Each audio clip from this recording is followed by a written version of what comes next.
So yo, good morning, good morning, good morning. I know it went on live. I hope everybody's doing good so far this morning, but I'm gonna make this a really quick video. I know we went on live yesterday waiting for SETI to come back with the second part of what was going on in the courtroom. It took a little too long, so I'm just gonna make this quick video and let him just go over what he saw. And also Traveler Ross, he said it was crazy insane yesterday. So I'm finna shut my mouth. I hope everybody's doing well. And also, SETI is gonna say something in the beginning of this video. So if y'all can, please hit that like button. You know what I mean? Because it really works. So let's get into my guy SETI Nash. Shout out to SETI Nash. I hope everybody is doing well this morning. I appreciate you rocking with me. I may go live a little later on, but I want to bring this to y'all this morning. So let's go. Even get started, I want to show y'all exactly why hitting the like button is important. Y'all see that? With 4K likes, we got 90,000 views on that. YouTube hasn't updated like that. So if you can, before we start, hit the like button, bro. Before we start, that's all I'm asking. If you want to subscribe, cool. But right now, bro, we just need the like button because some of y'all are getting upset with Trap Lord Ross and his coverage and all of these things, but this is the way YouTube works. This is the way the algorithm works. It ain't no shade or no hate towards Trap Lord Ross, but to me, please don't complain about other content creators and you not even doing that bare minimum. If you can't because you logged in on some guest stuff and all that, then I understand. But let's get into it. If you've seen the earlier video, I'm gonna include more details that were purposefully left out, but I appreciate you all. So we get with the cop that was on the stand yesterday, and we left off with the judge basically talking to the marshals and the lawyers about them getting ties. Everybody had ties. So one thing I had noted that was interesting is that they're not calling Quando Rondo Tyquane Bowman at all. They're calling him Quando Rondo. And to me, a curious mind would go, well, who the hell is Quando Rondo? But today, I'm gonna be honest. I think personally, if we're scoring this, Durk's team is up 1. Yesterday was more so a tie because at the end of the day, the feds were trudging along shit that they wanted to put in. I'd give the slight edge to Durk's team, but it wasn't like a blowout victory. But if the trial stopped today, in my opinion, Durk would be walking out of that courtroom. Now, other people, yeah, I ain't gonna be saying that one, but we get into it with a lot. But if the trial ended today, Durk would be going home. So the feds know they have a lot of work to do. The cop basically went for the call logs, got Jem's Instagram and his numbers. I gotta stop saying my bad, y'all. Had Jem's location, had calls with Vonnie and Jem's phone. He had calls with Didi and Vonnie, got the cell site and the cell phone towers and all that. Asa and Jem flew in together. Cops say Vonnie number wrong, then cop clears it up for another one. And this is something that I noted. These so-called experts that the cops have, that the feds have, aren't experts. If you were a real expert, you would literally go and clear shit up, but they're not doing that. So they say Exhibit 30, this is literally what they say because I'm gonna talk about it in a moment. Exhibit 30 says this, and then the cops say, yeah. And then in 3 seconds say, oh, no, not Exhibit 30, Exhibit 33. And then the cop go, oh, yeah, that one. If you're an expert and you knew that was the wrong exhibit, how could you even say yeah to that?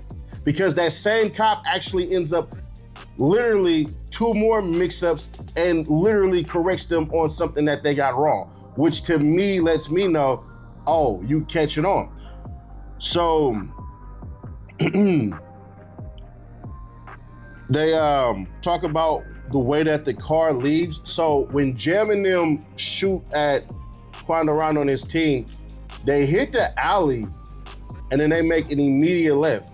Bro, they're going damn near in the same way that Quando Rondo is on a whole nother side. So their cars is like this. It's for a brief moment where if they would have turned, they possibly would have ran into Quando Rondo while he was out there. You see what I'm saying? And then who knows how that would have went. But the worst part about all of this shit, bro, is Quando Rondo and them were headed home. Had they never stopped for gas Lil Pop would be here. And let me make this emphatically clear, bro. Rest in peace to Lil Pop. I just seen something that just happened outside the courtroom, according to an Instagram post and all that stuff and everything. Y'all do realize Lil Pop ain't do shit. Lil Pop didn't do a damn thing.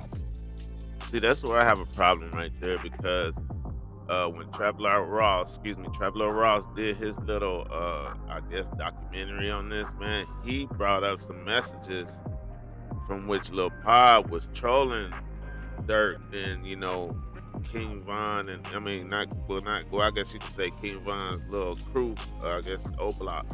But he brought up some messages, you know, talking about he ended up trying to fight something. That was something that Lil Pop said. It was some messages.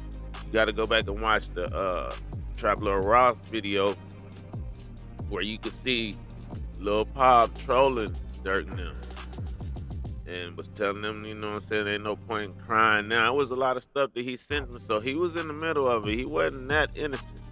He was not that innocent, y'all.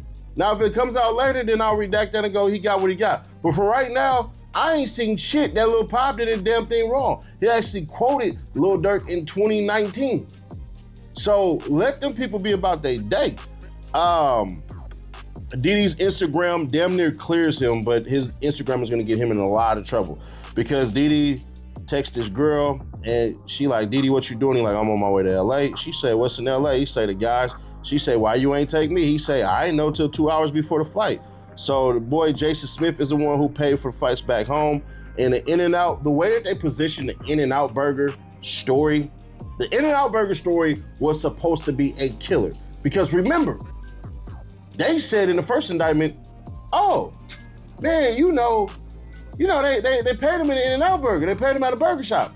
Turns out that ain't true. So I noted that the expert that's supposed to be studying the freaking video says that Jim got some soda. When it's a big ass lemonade thing that he goes to, it's pink lemonade that he gets. And I find that interesting because you're not telling the story, you're literally being fed the story. And if you're an expert and you're just supposed to talk about the facts, that actually wasn't a factual right there. So there's that. And some people may say, yo, Nash, it's not no big deal. It is a big ass deal. Yeah, it's a huge deal because what you're allowing him to do is just admit evidence and make it fit whatever he wants to fit. And that ain't what happened because they, meaning the Fed, said this with strong ass tonality in their voice. And they were watching the news clip in that, what's the name? In the In-N-Out. We got to see their phones. No, they weren't. They were texting. So, yeah, so basically what he's saying is, you know, with them saying that he got a soda instead of a lemonade, that he's basically saying that the feds can just put in anything they want. You know what I'm saying? For those who didn't catch that. Saying that they can put in anything they want instead of specifically saying that he got a lemonade, they're saying a soda. So then therefore they can go ahead and go into saying that in the In-N-Out, we can see them looking at their phone laughing, and that's not the case. So if he can't be accurate on the lemonade, how can he be accurate on the stuff that they were looking on their phone and laughing about, right?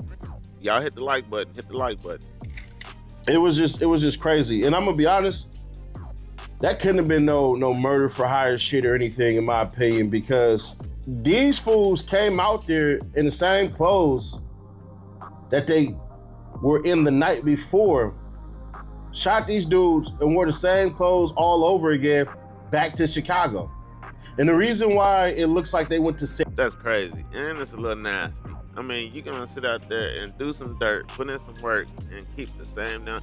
See, that they do that shit down in Chicago. You can see they do that shit down. Motherfucker ain't gonna do that. You know what I'm saying? And that is not Chicago. You know what I'm saying? That's like one of the worst places to get caught up in a situation like that in. I think Los Angeles and Texas, man, them are the two worst places. But come on now, why? You mean y'all just hopped on the flight, no clothes, nothing? Are y'all just that nasty that y'all can't take showers? You know what I mean? What the fuck is why have the same clothes on? Did you brush your teeth? Something? Comb your hair? What the fuck? San Diego, it wasn't because they were intelligent. It's because all the damn flights were booked up for LAX in Burbank. That's what it looked like. So there's that. Keith Jones, he's a shooter. He was all on his phone, but nowhere did we see these cats react to the news. Because we could see the phones. We could see them actively texting and all this stuff. So what they were doing though was getting food, getting sodas. Jim getting lemonade. Everybody else got sodas. Jim the only one who got the pink lemonade. You ain't had it out pink lemonade. It's worth it. So TMZ played the Quando Rondo video, and then feds claimed the dude in the freaking video worked for TMZ, and that's not confirmed. We seen the dude walk up. He just pulled out his phone. I'm not gonna say what he looked like or describe him or nothing like that, but he ain't work for no damn TMZ. He's just a regular Joe. They got Didi basically, this is where he gets in trouble, bro. Had Didi never sent these text messages, Didi's case would be strong as hell. Didi would be walking out that courtroom, no issue, in my opinion, had he never sent these freaking texts. Because the text basically that he sent was of somebody called, let me get it.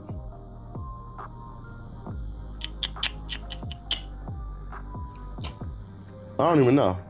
I thought I had it wrote down. But anyways, Didi sent it to Lil Varney, Breezio, TTE, Wicked Man, to Booney Mo, and basically they was just talking shit. But it is what it is. Brian still got up there, and y'all heard from everybody. Brian still got up there and crushed it. He did exactly what you expect Brian still to do. And I'm gonna be honest, in men, y'all, a lot of men should really, really understand this. There's no ego trip there. There's none. Zero. Shout out to Seti Nash. Shout out to Seti Nash. So while he's talking about ego trips, you know, and all that stuff, who should be on ego trips, who shouldn't be on ego trips, we're gonna jump on over to Trevor Ross and check out Trevor Ross. He was basically said that they brought up the incident when King Von was on the live. He said they showed the video in 4K. Everybody was saying the police did that, but he said, nah, you could clearly see in that video that was all Lil Tim or Tim's work. So let's check this out. To OTF, Von and Durk called each other twins. They showed numerous pictures of Von and Durk together, both Von and Durk wearing OTF chains, and they said Von was involved in a fight with Quando Rondo, and Quando's associate shot and killed Von. And we saw texts where Durk and Jason discussed Get Back. So Durk replied, and this is really sad, but Durk messaged after Von's death. He said to Jason, "Blood, this one got me like Newski," which is his cousin Newski who died. He saw his body at the scene. Durk went out kind of similar to how Quando Rondo went out over Lil Pab, which is crazy. Weirdly, the prosecution said, "Do you remember who Newski is?" And the FBI guy said no. And I'm thinking surely that I feel like it was a misspeak. But anyway, well, down, bro. I mean, are you for the defense? Are you know what I'm saying? You for the prosecution or defense? I mean, you supposed to be biased. So what are you talking about, bro? Another message. Jason said, "I know, I see it in your face." Durk said, "I'm dead inside, blood. I feel like I lost one of y'all. This is real. I can't fathom." Durk then sent a video of King Von's death that was obviously going around social media, and they played it in court. But what was crazy, it was in higher quality, it was 4K, it was longer than the actual footage that's been seen publicly, which was just insane. But they said that they basically described who Von and Quando are in the video. They circled Lil Tim as the shooter. We saw the muzzle flash. All the nonsense about the cop shot King Von his cap. You could see it in so much detail, the gun literally going off in Tim's hand. It was obviously Tim. So they... Well, there you have it right there. It was obviously Tim. You can see the muzzle and the gun flash. So let's get back to said. Shout out to Trap Lil Rock. Because The cop got put on the case in August 30th, and then Brian still basically gets him to admit he's supposed to know everything. When you're supposed to know everything as a detective, that means you search everything. And we'll get to that in just a moment, because remember what I just said, you search everything. So the task force agent says he got all the evidence and turned it over to the dang judge, a California judge, and then the feds picked it up. And then Brian still say you spoke with Jam. Dude say, yeah. Brian still say you were there 12 times watching. And then dude say, yeah. And he say, you didn't ask questions. Dude say, Brian still say, but you spoke with him in custody. And dude like, yeah. So Brian still goes, so y'all met with Jam 12 times, y'all recorded 3 times. And he's like, who decided to do that? And dude basically threw the feds under the bus. I ain't gonna lie. When that guy said that, I said, ooh, he knew. He already flipping knew, bro. Like, hell nah. F all that. Y'all not finna get me. Like, no. Because Brian still basically was like, man, we're not doing that shit. We on point. Okay, so I know in this last video, it was one of their videos, either Trapler Ross's or his, but one of their last videos said that they got OTF Jam on tape like 5 times. So now is it 3? Which one is it? 5 or 3? 5 or 3? Hit the like button. And he does not. Let me help y'all understand how Brian still did it. Brian still name must be attributed to his focus. Brian still never said Brian still didn't weave. He didn't do anything. He just stayed straight on point. It's a thing of beauty to see, bro. So he bring up the fact that they use a 302 summary, which means the notes are written down. And then basically y'all just take what the officers say, and then they talk to Keith Jones 7 times, 1 time recorded. And then they talk to, they talked to Vonnie 10 times with no recording. And then Brian still, once again, why y'all on record? I don't know. And then Brian still basically got him to admit recording the stuff is the best. And dude, you record, don't you? He like, basically, yeah. That's so, they are going through this whole big deal about recording and writing stuff down. They say the feds, all they do is jot stuff down. They don't really record anything. But then, if it's crazy. It's a good and a bad thing to it. So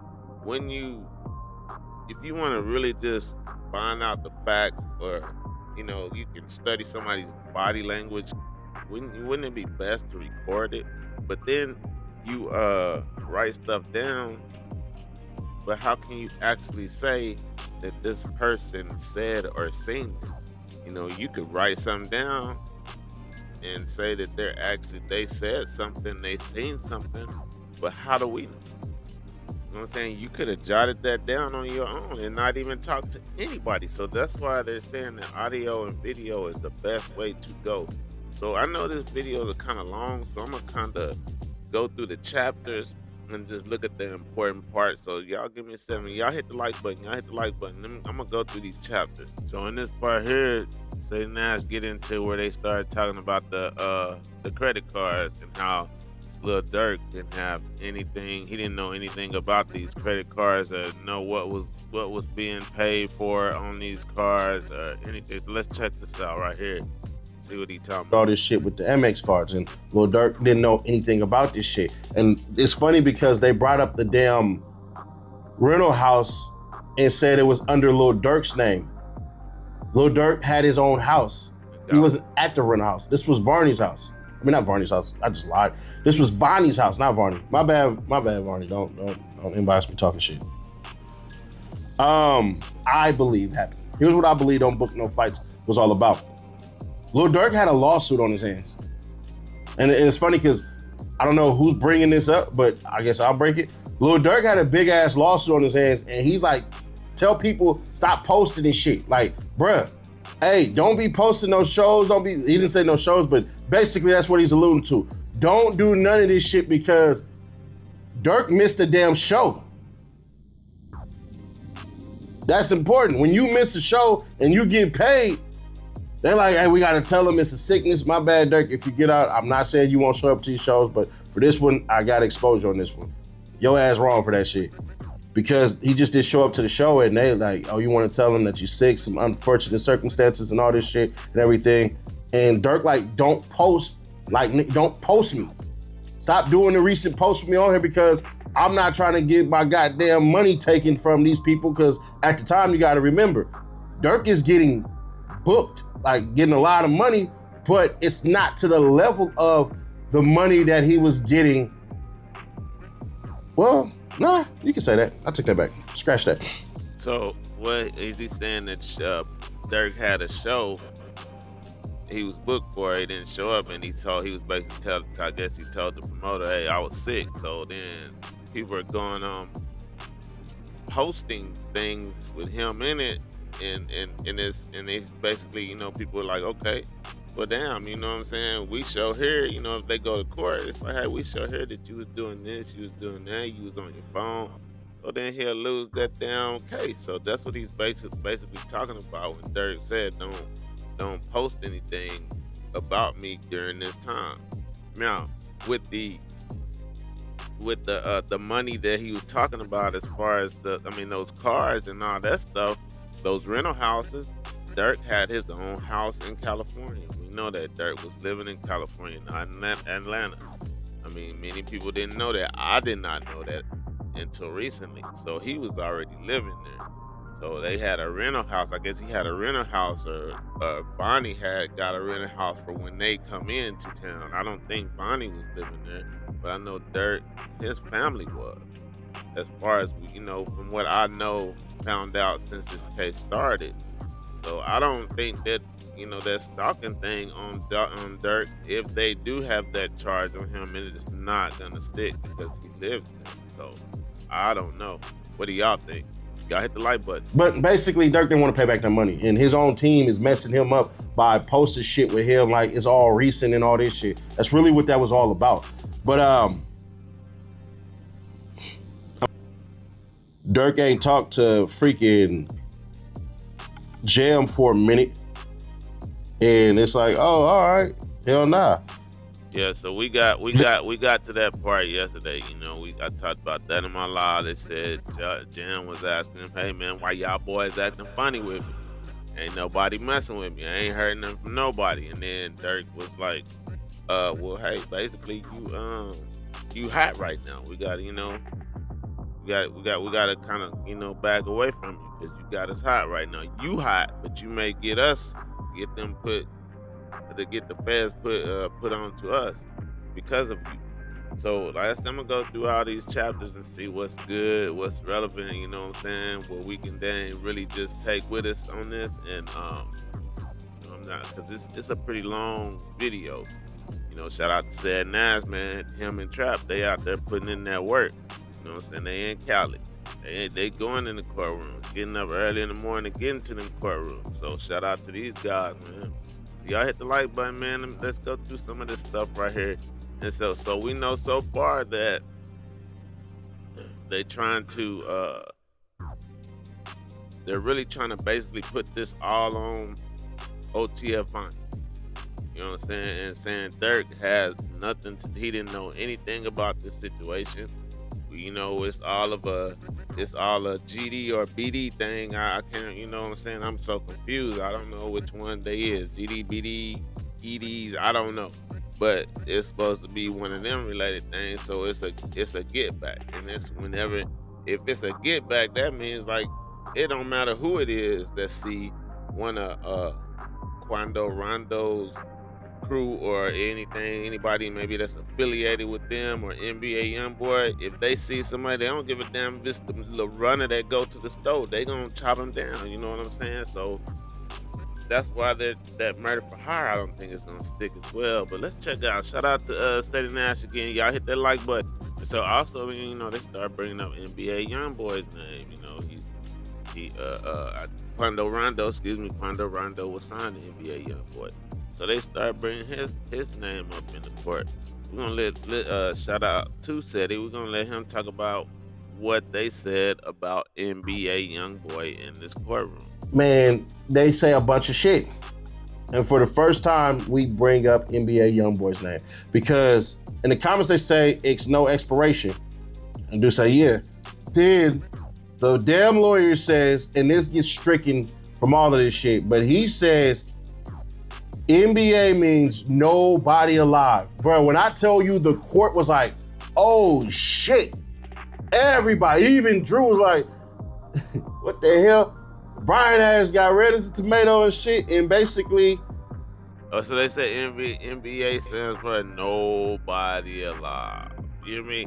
NBA stands for nobody alive. That's crazy for them to say that. That is crazy, but let's say that. The cop was alluding to like, yeah, this is a war between OTF and NBA, and basically Quando Rondo is an NBA member. So then Diddy starts sharing this shit to everybody. And then, yeah, and Diddy's over here laughing and shit. And then they say, oh, this shit that he's playing crazy was for Quando Rondo. And the damn cop says, yes, it gets struck from there, but it's still like, bruh, you said you didn't know. But then we see that they're trying to say that the Ola number belongs to Lil Durk. But once again, Durk never signed off on none of this shit. So just because you say it's Durk shit, we already proved Durk didn't use this card, none. So this part right here, y'all gonna be mad at it, but I don't give a shit. I had to be unbiased. Durk ass sent that TMZ link to Jason hours after Quando Rondo was shot. I thought that was a horrible look. I'm gonna be honest with you. That shit, look, because you can't explain that one. Brian Steele couldn't explain it, none of that shit. They don't explain that one. So it's like, bro, why are you sending this shit? But it doesn't say anything. And that's the part where the whole entire conspiracy shit, you kind of want to be in on the conspiracy. In my eyes, if I'm the lawyers for Durk, I'm like, but he didn't say shit. He just sent this shit. So that's where I'm more so leaning towards. But it did definitely look bad. But then they bring up Quando Rondo was shot by 3 guys in a white car. And they say, yeah. Then the lawyer brings up, you heard about the Quando Rondo challenge. And they bring up famous Richard ass doing the Quando Rondo challenge. They let the damn famous Richard do the Quando Rondo challenge play 3 damn times. And when I tell you that shit looked bad playing in the court, it looked real damn bad. It looked real bad. But then again, they didn't say Quando Rondo challenge was started by Lil Durk or nobody from OTF. So that's something that I think that the defense should have said, but it is what it is. Brian brings up the contract, and then he asks if he could put it in context, and the dude says yes. Then he say he's still gonna post about that, and that was a lawsuit. And then the don't book no flights and all that shit and everything. Basically, what Brian still was able to do at the end was show that the guy didn't do a thorough enough investigation. He never looked for any weddings. He never looked for texts before that about none of this shit. He never seen any of this stuff. And that's the thing that really had to basically be said. They're bringing an ATF agent. The ATF agent is highly trained. And he was busting down. They was shooting with a Beretta. He was noticing that by a slide. Jam's gun jammed on him. He shot 2 times. That shit jammed, and Buddy I probably got the order wrong. Anyways, the reason why it wasn't more shots was literally because the switch was done. When they shot the switch, the other dude with the gun on the inside, that nigga heard the gun. He then failed. That's why he didn't send his shots at all. He didn't bust his gun. And then other dude shot twice and that shit jammed. So Quando Rondo had a lot of God on his side, bro. When he was explaining it, I was like, oh, that's why his ass is shooting. The dude flat out said, not in so many words, these dudes are fucking idiots. These dumbasses shot so close to each other that you damn near blew out your homeboy's eardrum by putting that fucking gun so close to his head and shooting that many goddamn bullets. That's why he didn't shoot his shit. And then the other dumbass, his shit jammed. Your shit jammed, you supposed to, hey, restock that shit. He didn't even do none of that shit. So I just thought that shit was funny. That, man, that ATF agent, he used to be a gunsmith. So when they talking shit, they talking shit. They start talking about Cellbrite. I didn't know Cellbrite was a hard drive. I mean, it was hardware. I thought Cellbrite was just a freaking software, but no, it's actually its own hardware. Meaning you got to plug some shit up to it and then it gives it to you. But they had Durk's email. Can y'all guess what Durk's email was at the time? spotemgotem1@gmail. Like, what the hell is this? I won't be doing that shit. I know other people will. So Durk has a photo of a screenshot of Quando Rondo for a show on May 1st from 4/24/2021 at 6:34 p.m. Then Quando Rondo shot at in Georgia, TMZ. That was from 5/4/2021 at 10:50 p.m. So the lawyer says, you got the extraction from the FBI. Oh, Durk's lawyer say this. You got the extraction from the FBI? He say, yeah. The lawyer says, you limited in view of what you can see. He says, nah, you can't do many things. So then they basically say that the text is thumbnails. I would have said screenshots, but they say thumbnails. And they basically like what they sent through text. He said, you can't see the text associated with the phone, meaning you can't see who actually sent the text message, who sent the pictures. So there's that. Then there's a special agent named,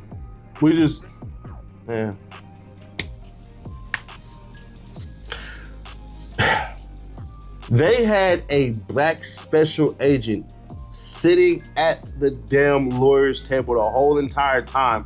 But it's crazy because the flipping judge literally said out his mouth, hey man, I don't want anybody in here listening to the testimonies of everybody else who's going to testify. So what the feds did, and they played in everybody else's face. He reads off an impressive list. This is a black dude, dark as me. Beard ain't as on fire as mine because this shit don't match up, but he got braids. And it ain't regular braids, it ain't straight backs. His braids is zigzag. He's supposed to represent a hood nigga. That's what he's supposed to be doing. But here's what he wasn't. Y'all ready? Y'all can wait. He basically say he's with the FBI. I mean, yeah, with the feds for 14 years, and then he brings up a couple of people's emails and shit. I'm not gonna be bringing those ones up because once again, they're gonna put jackets on people that weren't supposed to be there. Then he says basically that Jason Smith booked the flights and that he been talking with Durk on that phone since 2018. Then they bring in exhibit 115 of basically trying to set up the story. They do find out real quick that this damn dude is not an expert at shit. He was just brought in to goddamn look the part. I wanted to call him a damn token. But basically they show OTF messages talking about revenge, and I'm gonna be honest, it was pretty bad. Like it was, but it really wasn't. It really literally wasn't. It looked bad at the beginning, and you find out, that shit really ain't that goddamn bad. So we get more so towards the freaking end, and I'm just gonna be honest with you. The judge damn near is ready to kick Mr. Braids off the goddamn stand, man. The judge was ready to kick his ass off the stand. They bring up Lil Durk saying, I delete my text. But all right, so all we know now is OTF Jam did not take the stand yesterday. Once again, OTF Jam did not take the stand yesterday. So we're still waiting on that. That's my whole reason why I went live yesterday. FBI still testifying. You know what I'm saying? The FBI still testifying.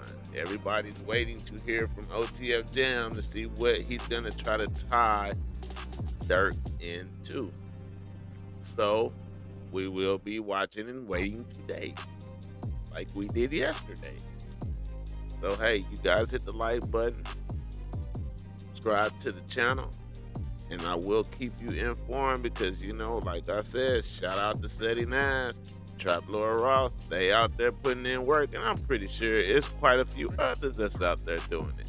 And we appreciate you guys bringing it to us, to the ones that cannot be there.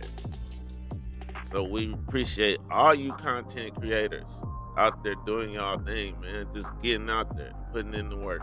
Because I know if it was here in my hometown, I would be out there. I don't think Seti lives out there. I think Trap does, Trap Lord Ross. I'm not sure. So don't put that on me. Don't quote me on that, really. But I think Seti is in H-Town. I believe. I'm not sure, but I don't quote me on that either.